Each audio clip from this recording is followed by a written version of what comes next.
It's time to pay another visit to the new zoo. Neil Anderson joins us again live from Swamco. Hi, Neil. Hey, good morning.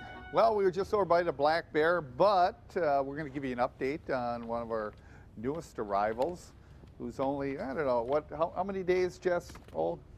83 days old. You remember a while back we showed you our little pronghorn. This little pronghorn came in a while ago, and like I said, it's 83 days old. We'll be weaning at about 90 days. So what we do is we have, his name is Sherman. He actually came in from the Minnesota Zoo, and he's actually owned by the Montana Fish and Wildlife Service.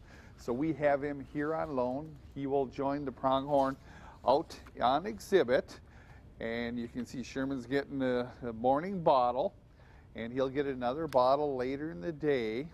And little does he know, he's only getting a bottle for about 7 more days.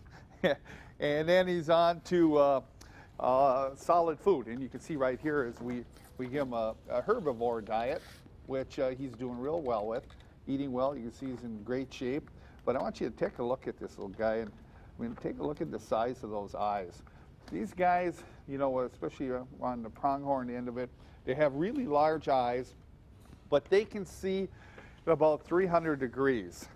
And of course, they are the fastest land mammal in North America.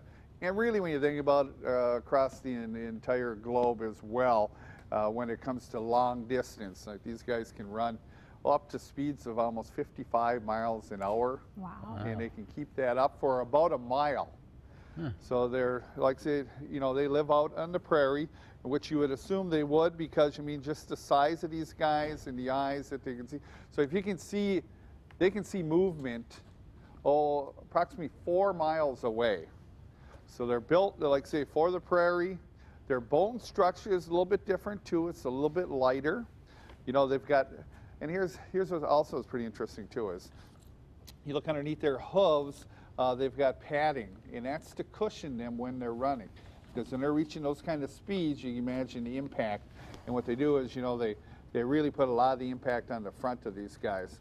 They also, you know, we talk about the heat, you know, it's going to get hot today. One of the things that pronghorns do, you know, and you can find pronghorn even in the Sonoran Desert, but they have the ability during the day is what they can do with the muscles, they can lift their hair up, keep it up. And what that does is provide, you know, a little bit of breeze and cooling. And then at night when it gets really cold, what they can do is they can bring that hair right down and lay that down.